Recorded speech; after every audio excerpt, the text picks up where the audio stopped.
It's like this, man. You let a butterfly flapping his wings deep down into the forest, man. It's gonna cause a tree fall like 5,000 miles away, man. There ain't nobody seeing nobody. Man, see, like, you don't even know, man. It's like you're born into this world, man. And you got like that, man. That's the point, man. Or like a dang old candle, man. It don't matter, man. These old things.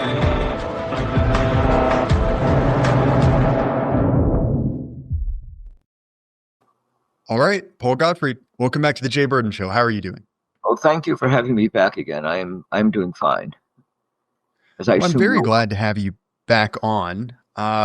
We were speaking a little bit before we went live about the relative, if not mainstreaming, of Carl Schmitt, but his relevance as a thinker to at least discourse on the right, because he has become a very scary man that all good people are supposed to be very worried about. For instance, this is actually a message from 3 hours ago, well after we scheduled it, from a prominent anti-woke conservative, simply saying Carl Schmitt's friend-enemy distinction is a permission structure to engage in evil. Right? Highfalutin moral language there. So before we get into Schmitt, what that term means in the context of his writing, could you perhaps establish your authority to speak on Carl Schmitt? Well, I have written extensively on Schmitt in German as well as in English. I published a book on Carl Schmitt, which is now out of print and, awaiting, I suppose, a second edition. And I published a number of essays on Schmitt. And anyone who's acquainted with my work, particularly my work on the managerial state and after liberalism and so forth, will have no trouble discerning a kind of Schmittian framework I write. He certainly has influenced my thinking profoundly over the last 30, even 40 years. So I think I can speak, as an authority, as an American authority on Schmitt. There are people, there are German writers who have devoted their lives to Carl Schmitt in a way that I've not. But, I have extracted important insights or ways of looking at political relations from studying Schmitt. Well, fair enough. And obviously, as a student of your work, and also I consider myself a student of de Maistre, there is a long line of thought which sort of culminates in Schmitt. I heard someone describe him as a synthesis of Hobbes and de Maistre. There's something to that. Mm-hmm. The idea that he is sort of this singular figure of evil popping up on the right, sort of out of nowhere, is almost ridiculous. So obviously, let's be honest, this attack on Schmitt is a slur to go after people on the right. It's a way to say, this guy you like was connected to an unpopular mid-century German regime, therefore by the transitive property of Adolf Hitler, you were a Nazi. So we understand that, look, this is probably not a good faith argument, but nonetheless, it bears examination. So this phrase, the friend-enemy distinction, comes up often in discussions of Schmitt. So what does that phrase mean when Schmitt uses it? If there is a difference, how do people use it in popular discussion? Right. No, Schmitt understands what he sees really as the criterion of the political friend-enemy distinctions. That when we talk about politics, we're talking about an intense kind of relationship that is based on mutual hostility. It may not even be based on mutual hostility because one side may not even recognize the other side as its enemy, but the other side nonetheless persist, in viewing those who do not view them as an enemy in that fashion. And one of the arguments that I've been making recently, which I don't think the conservative establishment or the conservative media really look at seriously, is the left is the enemy of traditional America, traditional white Christian society, whatever you want to. They really hate these people. They see them as an absolute enemy in Schmitt's sense. It's not just as a political enemy. They see them as personal enemies. They hate everything they stand for. But the American right, I don't think, really wants to look at that because it sort of destroys its view of American exceptionalism, in which we have debates between generally, indistinguishable parties, though we exaggerate our differences for the sake of picking up a few votes in one state or another. And what basically want is dialogue and getting along and so forth. And therefore, there is an unwillingness to see politics. What I think has been described by Giovanni Sartori, the Italian manager, as hot politics, as being something that has become characteristic of America. I think it has. But we're not allowed to say it, and we still have the same gatekeepers who prevent people from saying things that are too extreme, so that we can go on pretending that we're talking across party aisles, and we have the kind of discussions I see on the Five, where you have mainstream media conservatives, inviting people who disagree with them onto their programs to show we really are all Americans and we're all going to get along in the end. I think somebody like President Trump understands this in his bones, that we are facing real enemies, that the left are his enemies. They're not just people who are preparing for the next election, and then we can hold office, and we'll have what the French call alternance, will alternate, and then you'll come to power and so forth. I think this is not what the left is doing. This is not what Governor Pritzker, Brandon Johnson, or any of these other actors on the left are doing. I mean, they want to destroy anyone who stands in their way, and they absolutely hate, I think, what they see as the white Christian enemy, particularly male enemy in the United States. I think that looking at politics from any other perspective at this time is utterly foolish. The fact that Schmidt spoke about this polarity as being the essence of the political does not make him a bad guy. I think he saw very deeply, in what is happening, and what has become the essence, what he would see as the criterion or essence of the political. And I think his insight definitely applies to the United States. What doesn't apply any longer is what Schmidt sees as the power of the nation state in early modern Europe, to be able to control, subdue this, institutionalize this force and this hostility by creating standing armies, limited wars, and so I think we're beyond that point. We're living there's almost a global, at this point, there's a globalization of this polarity that I see, and it not only exists here, but every Western European country has become part of the left. The majority is now standing with the left. They've been strongly influenced by our culture, by our leftist culture, by the media, and by their educational establishments, which are very much like our establishments. They are, sort of held in leftist captivity the same way. Eastern Europe, not so much, because they lived under Soviet rule, so they were not influenced by Western liberal we call today liberal ideas. They were sort of protected against them, even if they lived under a horrible tyranny. So I think that's what the situation. And it has become globalized. It is not a struggle of our nation state against some other nation state. The major force standing up against this are very unappetizing countries like China and Russia. But they're sort of outside of this. Then you have the countries of Eastern Europe like Hungary, Slovakia, which don't have that much power, but they've been able to resist. East Germany has resisted better than West Germany, again because it was under communist rule and not influenced by American leftist ideas. So I think we do not have the framework of the nation state any longer that Schmidt spoke about. Although obviously Donald Trump is appealing to an American sense of nationhood, and trying to harness this for his side. But in any case, I do think Schmidt's ideas remain relevant for understanding our own political situation. There are several things there. You're correct in that Trump is sort of a Schmittian, even if he doesn't know it. That iconic phrase, "the press are the enemy of the people." Sure, it's a little bit on the nose, but he is very clearly understanding that this is not a simple disagreement, a good faith, argument over terms. It is mutually incompatible versions of the future. Mm-hmm. you see this in how he was punished when he was out of power. Letitia James charged him something like $540 million for the crime of misstating some facts on a tax form. Douglas Mackey, thankfully, seems to be out of jail, but he almost had his life ruined for a throwaway joke that everyone has made about politics, for the last 40 years.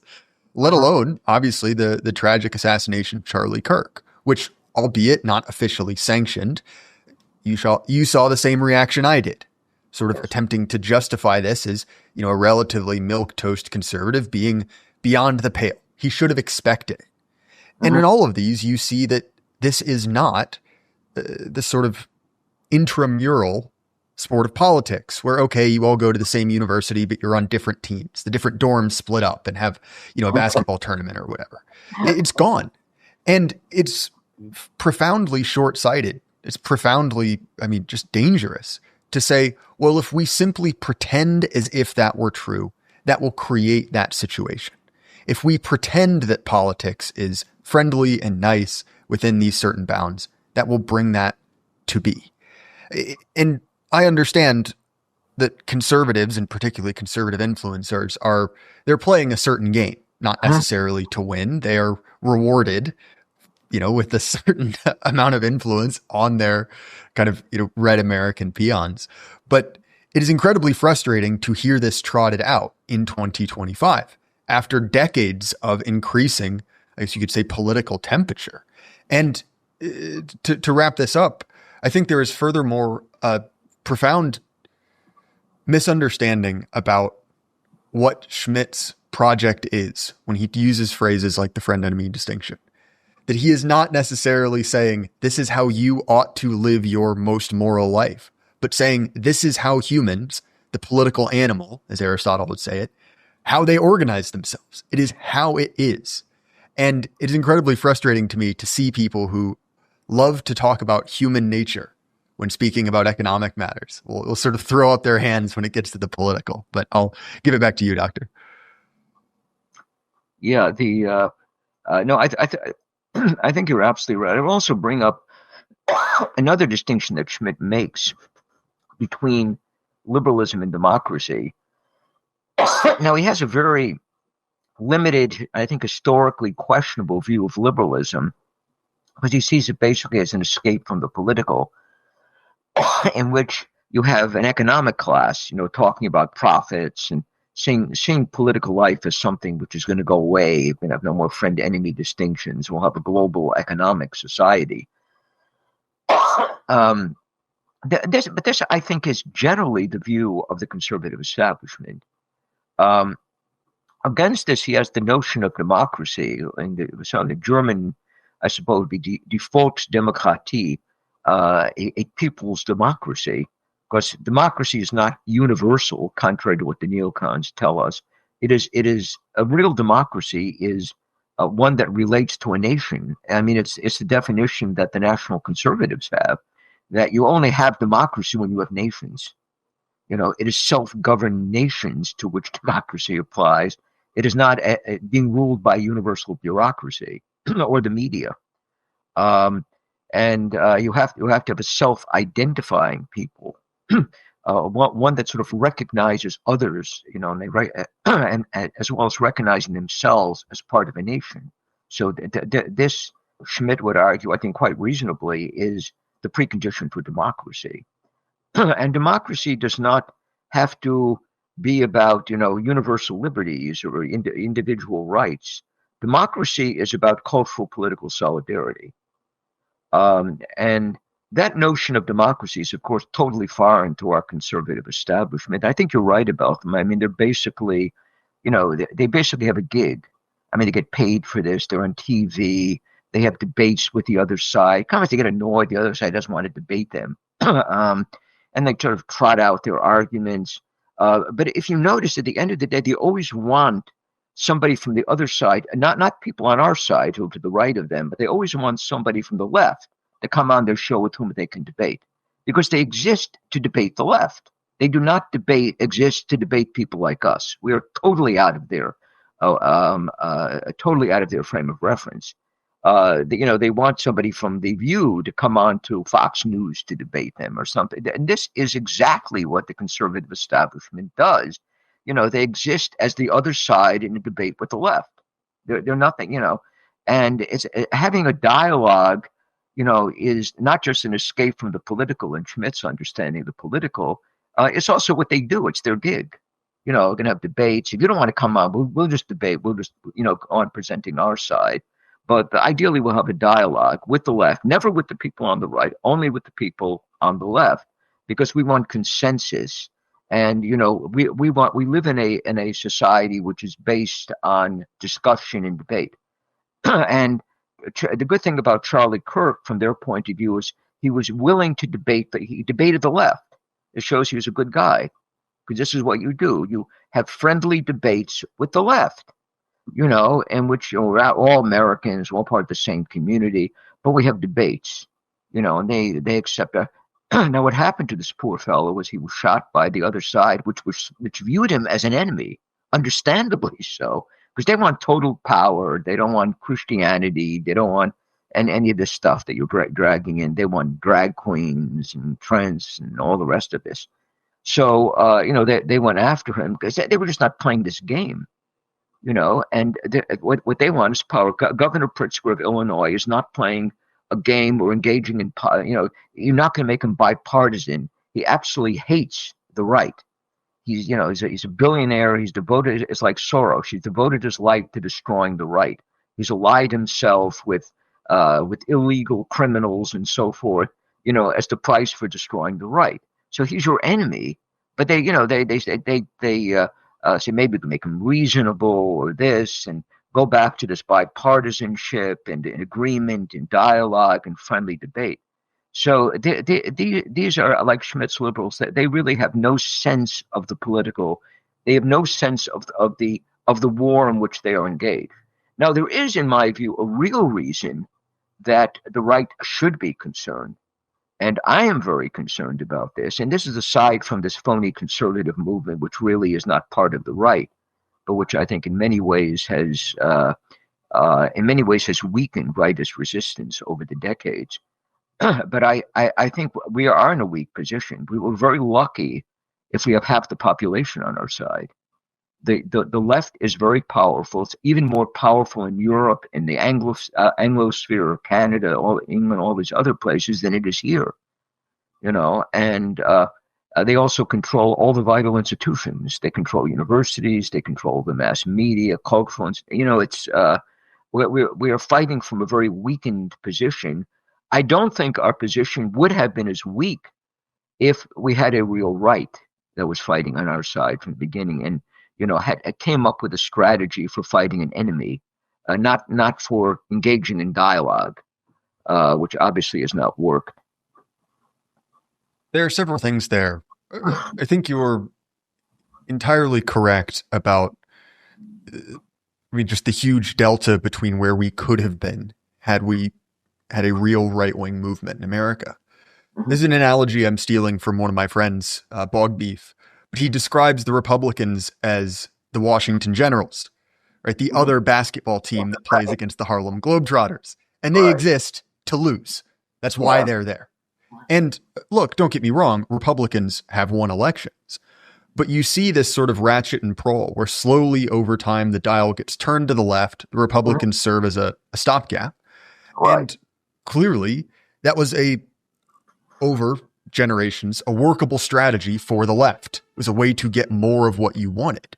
But it seems as if, and the assassination of Kirk, the persecution of Trump and his followers were sort of a moment where the left couldn't resist. They wanted to go a little further. They wanted to rout their enemies, strike them down from behind as they fled off the field. And sure, they were able to do just that for quite some time. But it seems as if sort of they've strangled their own golden goose. And look, the conservative movement is still very much alive. But to me, I see, and it might still be nascent, but the birth of a real right in America, largely in reaction to the fact that the consequences for losing politics have become existential, or at least nakedly existential, if you see what I'm getting at. No, I entirely agree with you. I think it has become existentially dangerous to lose any more power to the left. I'm sort of thinking of the strategies that these conservatives pursue. Um, I mean, they go after the black vote almost desperately. I mean, they say I stupid live in things. Virginia. The Virginia GOP has done the stupidest things possible. Yes, Yeah, sorry. they're going against a black lady who's running for who happens to be a devout Christian, and the Republicans are going to vote against her. They're not friendly to the American right. They see white Christians as their enemies. They ally themselves with transgender, gays, this because the Democratic Party gives them what they want, which is a chance to vent their hatred on white people, and they're driven by race hatred. Even though it's self-destructive, they're destroying themselves at the same time. But give up on this. Go on to something else. There are a lot of old white men like me who don't vote. Get them to vote. I mean, but the reason they keep pursuing this strategy is guilt. They feel guilty, or they think they should feel guilty because there was slavery or segregation or something like this. Um, we have an article in the latest issue of Chronicles by Carl Horowitz on the stupidity with which the Republican Party has gone after the black vote. Part of this, of course, is to keep attacking Democrats as Confederates. I have no idea how these gay senators are the same as John C. Calhoun, or it is so ridiculous. This is the party of John C. Calhoun and Jefferson, Robert E. Lee, or the other thing they seem to ignore is they're getting most of their votes from a lot of them from Southern whites. They're not getting them from blacks. They're getting them from the descendants of the people they're attacking. But this is not a particularly useful strategy, but it's very important because whether it's the people at Breitbart or others they we want a black president, a black vice. Why? I mean, what are you going to get at it? Who cares? And they're also the most blacks are not going to vote for you. They have voted heavily for the Democratic Party since 1936, and they vote in larger numbers for Democrats now than they did in 1950 or something. It's very. And you say, well, Trump has really won a lot of votes. He won like 20% of the. Well, I mean, it's like 80% still vote for the other side. And considering how much energy and rhetoric and expressions of contrition and guilt you've wasted on this. You could have picked up votes from somewhere else. But I think it's this obsession with atoning for racism or atoning for slavery, which has also obsessed I might say, the conservative or the pseudo-conservative mind in the United States. And I think what I like about a younger right is they're not obsessed with any of this stuff. And I think they understand how desperate our situation has become and how utterly ineffective the conservative movement has been. Well, I think that ultimately the problem is that the conservative movement exists entirely in relation to the American left. It exists as a reaction or an echo. It's sort of the negative. And so it bears the impression and sort of springs from the same root of the American civic religion, which is anti-fascism, with World War II as the sort of central defining feature of all human history and the genesis of the American empire. And so in that, there's the assumption that the evil right-wing racists must lose. And so there's a great deal of self-hatred in identifying even ever so slightly with being on that side, the wrong side of history. And especially when you run this out over several generations of being sort of the designated losers. And to your point, I think a large part of the reason that conservatives attack people like you and I so much is that, yeah, sure, we threaten their job, their gig, if you will, their niche, but also we are heretics. We dissent from the civic religion of anti-fascism. And so it's not really it is a political disagreement, but it is deeper than that. It's not necessarily what do you think on, the way you and I might discuss a political difference, but it is bone deep. It is the religious sort of state religious, I guess, justification. And to your point about black voters, that's a very interesting misunderstanding where it seems as if Republicans operate under the assumption that black is a demographic identity, that it is simply a function of how much melanin you have, instead of capital B black as a political identity. And so you can have articles written, as we've seen, Kanye West isn't black, or, Ben Carson isn't black. And on, the surface, it's absurd. Of course they are. You can look at them. But the capital B black political identity is speaking to something else. And the idea that you can reach in and change that political identity is clearly laughable. I'll give anyone one try. Like, that's a voting block. Let's see if we can get it. But that attempt has been going on for my entire life. I mean, look at, George Bush, the lesser, right? He tried to do it. And did he succeed? No. And that was 20 years ago, plus or minus. And at what point do we realize this is probably a losing game? It's more than, I think there's an unwillingness on the part of Republicans, as Karl Horowitz mentions in his piece for Chronicles, to recognize that for black people, being black is a cultural, racial identity. It defines them as people. It is not like being a plumber or electrician, living in some town, being part of a Republican or Democrat. This is exactly, they tell you, well, race doesn't really matter. No one cares. We're beyond that. We're post-race. I hear this constantly, even from Charlie Kirk. That's not true for blacks. They do not think like that. To their credit or discredit, they're thinking differently, and they define themselves as a group by being anti-white. That's life. In Africa, they'd be, against some other black tribe. Here, they define themselves as being against these white dudes who oppress them and are different from them, and so forth. And the Democratic Party, of course, has encouraged this with enormous success. So, I mean, you can just give up on this. If you do have a decent black person, I would vote for Byron Donalds if I were in Florida. I think he's fine to be the governor. He's black. But he does not represent the vast majority of blacks in this country. And he wins in a white district in Naples, Florida. White people vote for him, not blacks. So we have to sort of accept that as reality and then go on from there. But apparently these Republicans just can't do that, or the establishment conservatives. They just go on and on with this narrative. And then you read in a National Review, Rich Lowry writing a piece calling for removing all the statues of Robert E. Lee across the. Robert E. Lee was an American hero when I was a kid. He was probably, one of the most admired people in American history.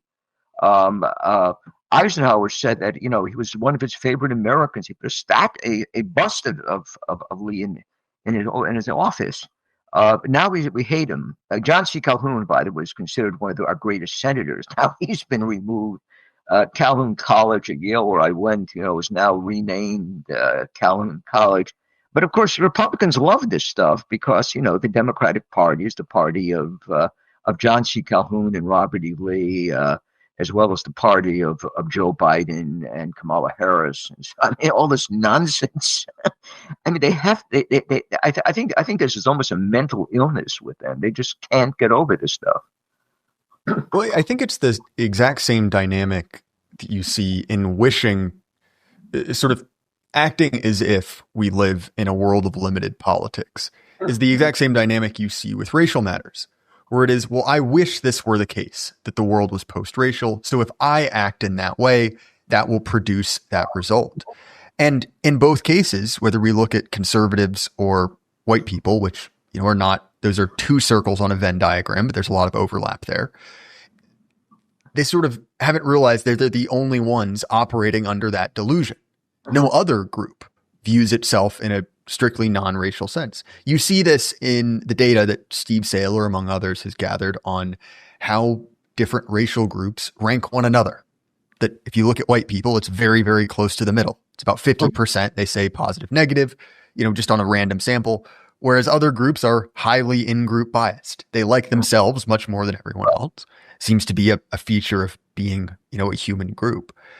And this goes, obviously, you see it in Black Americans, but even in the recent protests in Los Angeles, right? La Raza, the race, literally getting out and burning things down, covering your face and screaming about race, which I've been assumed that if people from Tennessee do it, it is the end of the world. Whereas if you're a landscaper from Malibu. It's just what you do. And look, the point is not simply to complain about hypocrisy, but to say that the position that conservatives have placed themselves in is vanishing. There is very little to be done there, both as an effective political force and also as demographic trends change, as white people become a minority, and as their primary demographic, those most, shall we say, inculcated in the post-war consensus, are no longer what they once were. I mean, the baby boom generation, I believe, hits 50% mortality in a few years. I mean, that constituency for that sort of politics is changing. I'm curious, what do you see as the shelf life of this sort of limited politics, racially blind conservatism? I think it is coterminous with the boomer generation. I am slightly older than the boomers, but I share none of their sensibilities. I'm much more in line with people who are 60 years younger than me. I think they're right very often.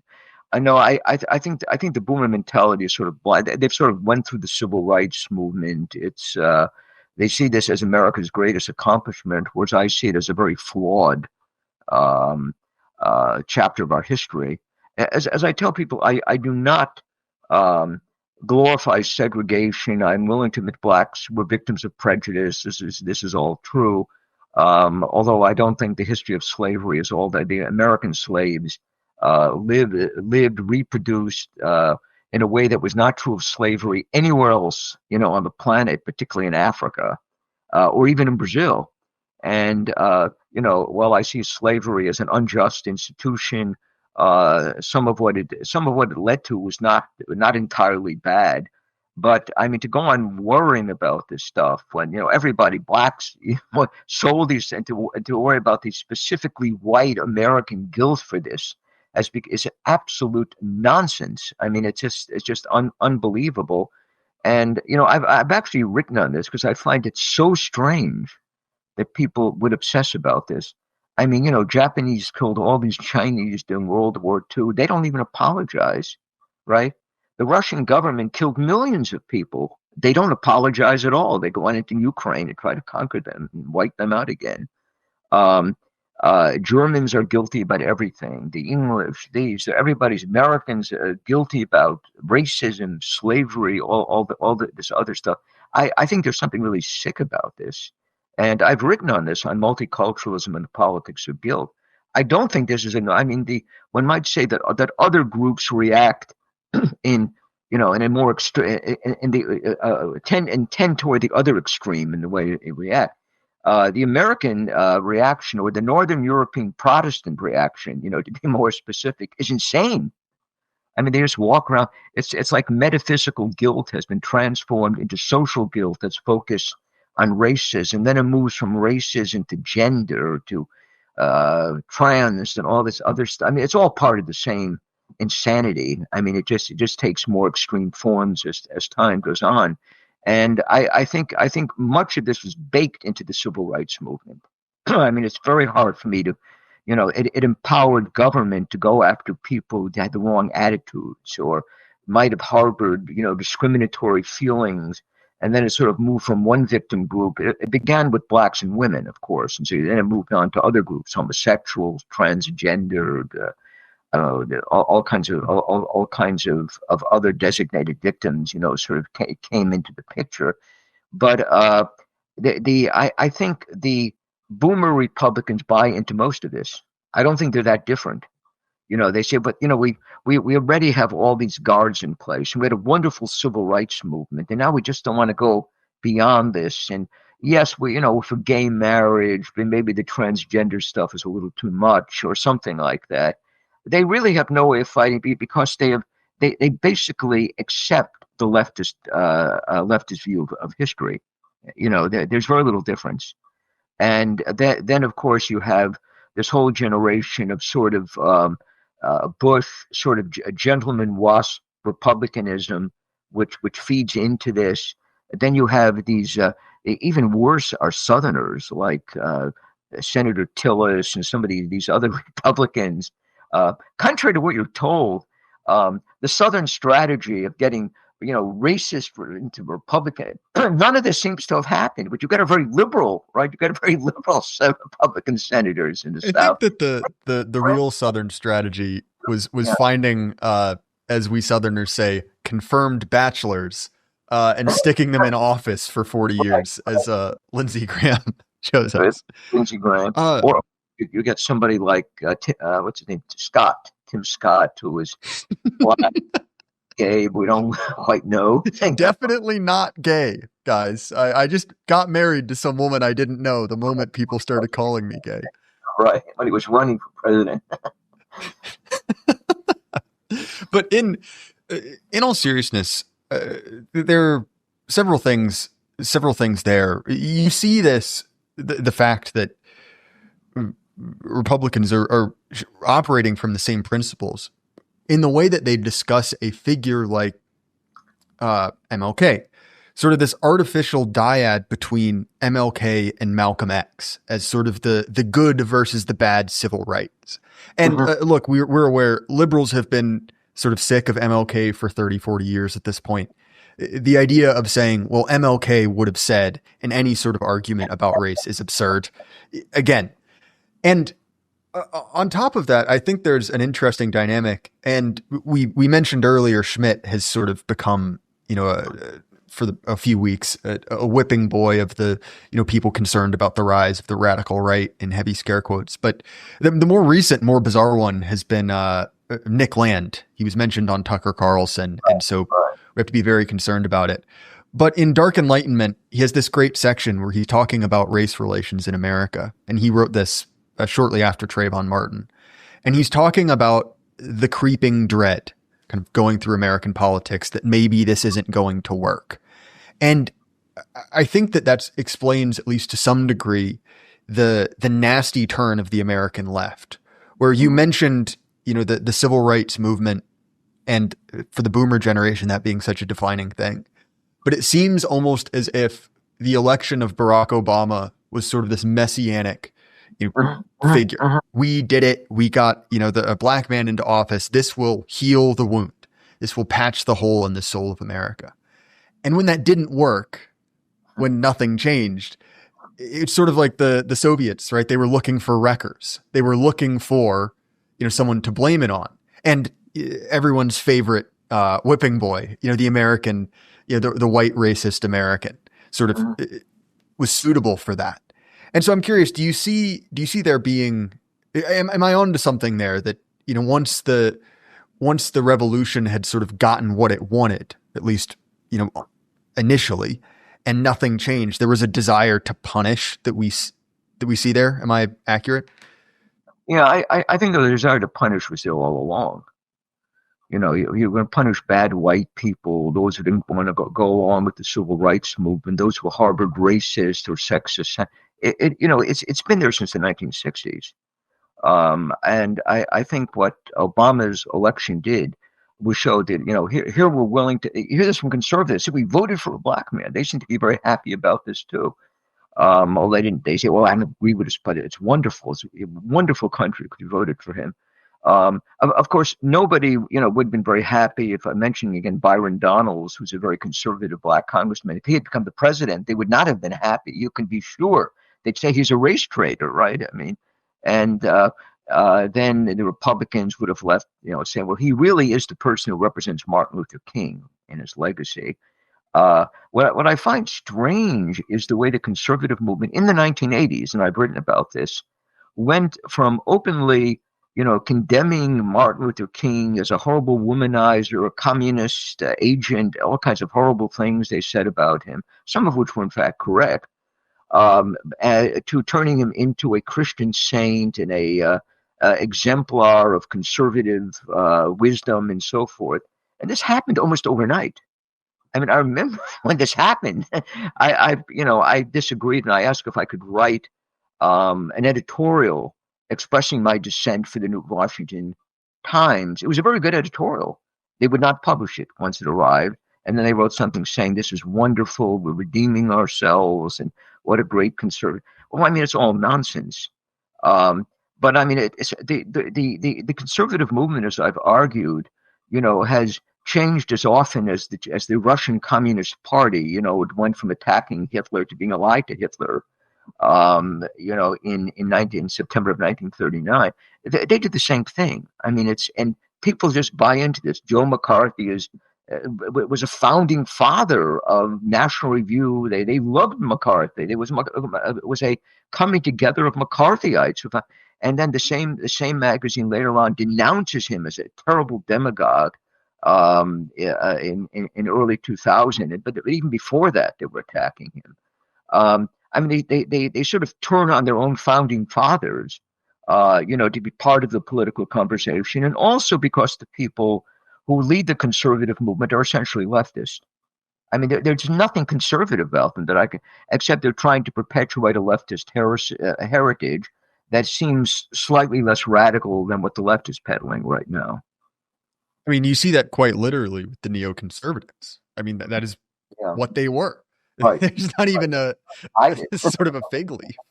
Mm-hmm. There's something that I've noticed, and you see this particularly with figures like my favorite punching bag, David French, where it is this obsessive desire for social approval.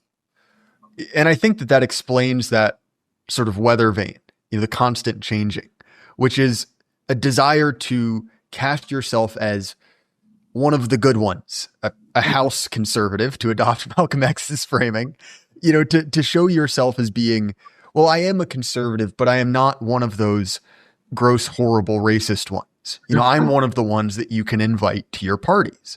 Right. And again, I think that is a distinction between the right and conservatism. Are you operating in the same moral framework as your enemies? Are you concerned with what they say about you? Because, and this is, I think, I don't want to say an innovation of Trump, because obviously people have done before it, but on the political stage, really what defines him is that he denies effectively the moral judgments of his enemies. You see this with J.D. Vance even more clearly, over and over and over again. And, pardon my French, but he'll say, I don't give a shit when someone says, what about this? What about that?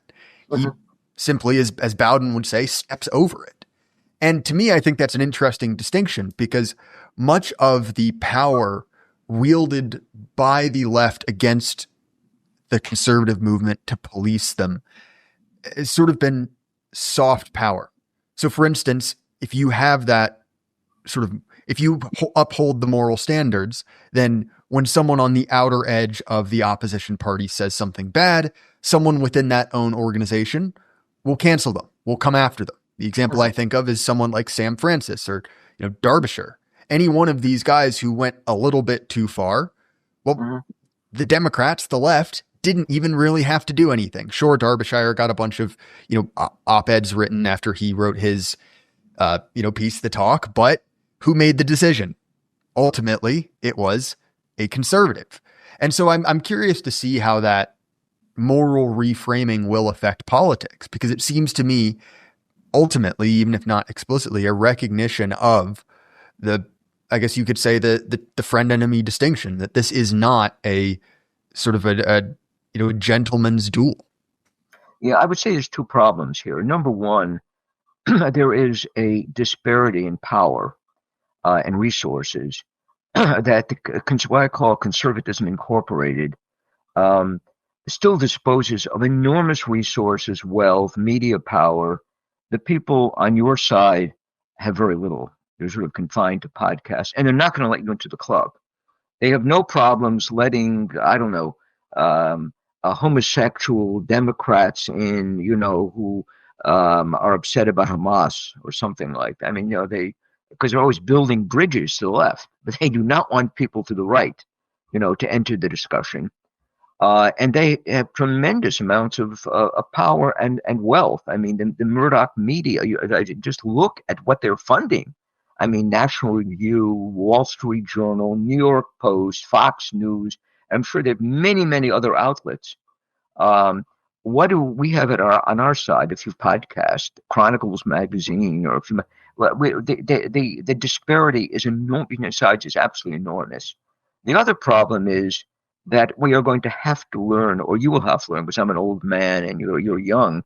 But if our side wins, people are gonna have to learn to curb their tongues. I mean, I hear absolutely crazy things coming from the young guys. Candace Owens says absolutely nutty things about Netanyahu assassinating Charlie Kirk. I've heard weird things on Tucker Carlson's program. People weird things from Fuentes. People have to be more restrained. You have to sort of pick your enemies, go after them, and do it in a way that is not intended to scandalize. You have to make rational arguments, well-grounded arguments, and at the same time say that the conservative movement is not conservative at all. It's a movement of the left. And we are offering alternatives, and these are our positions. We do have positions, and those have to be stated. So we have to act, I think, in a constructive fashion. One thing I do agree is there's no reason ever to make any concession to the left. There's a double standard, and we refuse to play by the double standard. Now, I'm supposed to condemn Richard Spencer, who I knew was a young friend at one time, because he said that blacks are racially inferior. There are people holding endowed chairs at leading universities who hate the white race, attack them, are black racists. People writing at the New York Times who quotes, "I could hardly wait for all white men to disappear. They're horrible." Nobody loses their job. The left can do anything it wants. You can engage in the worst kind of race baiting, and they'll win applause and they'll be promoted to high positions. And here I'm supposed to disavow some young friend who said some stupid things. I won't do that. I will not play their game. The left is the enemy. They are the anti-white racist. They're the ones who hate the normies in this country. They're the ones we go after. And we're not going to apologize, and we're not going to make any concessions to them ever. I mean, I think it's all over. That's what the conservative establishment has been doing for the last 40 years. That we don't do. Well, and if you bring it into another context, it would be obvious, right? If you're a GI in the Pacific and Tokyo Rose is on the radio saying, "Oh, why won't you condemn this atrocity that may or may not have happened?" Right. But clearly, you would see that as a tactic designed to weaken you. Uh-huh. Yet, over and over and over again, and really, the conservative movement is Charlie Brown running up to the football. Over and over and over again. Now, if we just kick it harder, it will work. And I'm exasperated because fundamentally American conservatives are my people. I like them. I want the best for them. And they truly have been, led by donkeys. To your point, I think that there's a third advantage as well. And I want to be very explicit with what I am and am not saying here. I'm not advocating for this. I am recognizing an asymmetry. The left also has a violence advantage. So, for instance, in the example, or in the most recent example with Kimmel getting kicked off air and then being brought back, let's acknowledge the fact that terrorism seems to work because ABC affiliates, they got shot up, they got vandalized. And look, there's not a one-to-one correlation. If you shoot up X number of TV stations, you get what you want.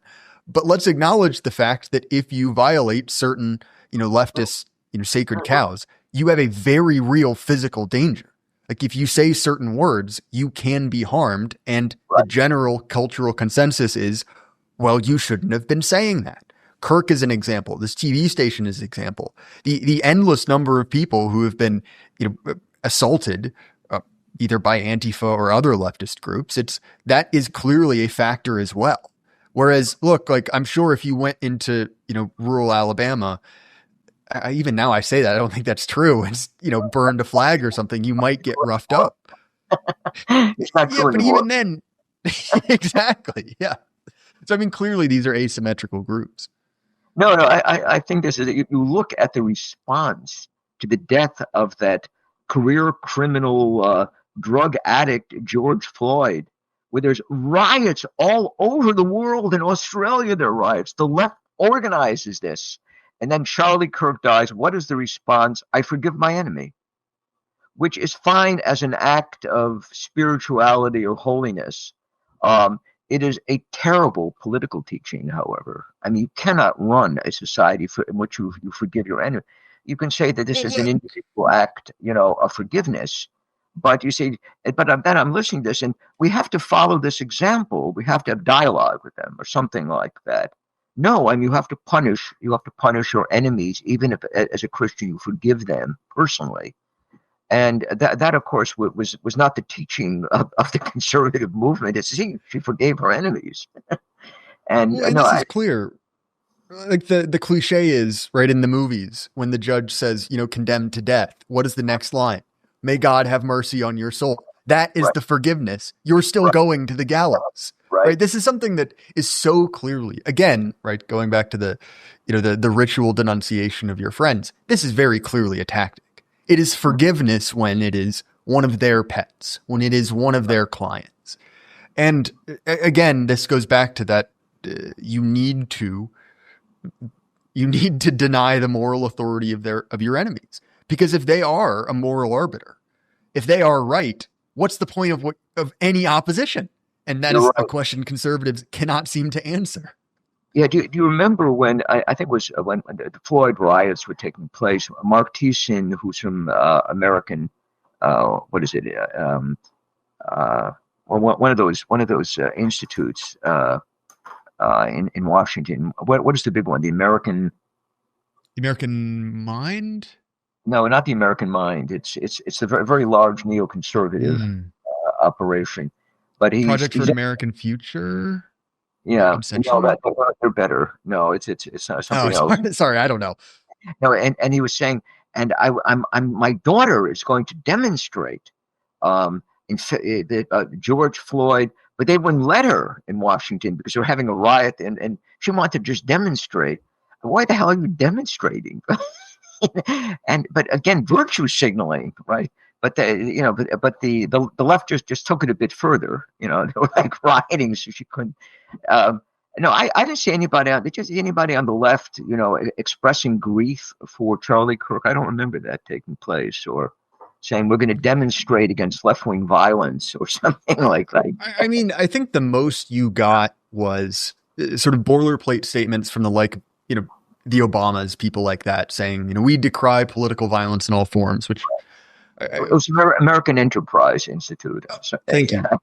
Right. We can assume that statement was meant in good faith. I don't want to try and read into their intentions, but very clearly that message did not go very far.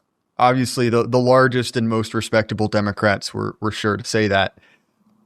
But I mean, look, even in my relative conservative area, I went to a vigil for Charlie Kirk, and there was a demonstration, a prayer service, and just a simple wood plaque with "In Memoriam" written on it. And I got a message from one of the other guys who lived near the site of it, and 2 hours later I got a text that said it got smashed, and it was just a photo of this plaque completely demolished. And so very clearly that is an anecdote, but you don't need to go much farther to find others. That same level of restraint we saw from the Obamas, we saw from whoever runs President Joe Biden's Twitter account, certainly not him. That did not extend to the base. And look, I get it. You can always find people who have unsavory opinions, particularly on the internet, if you look hard enough.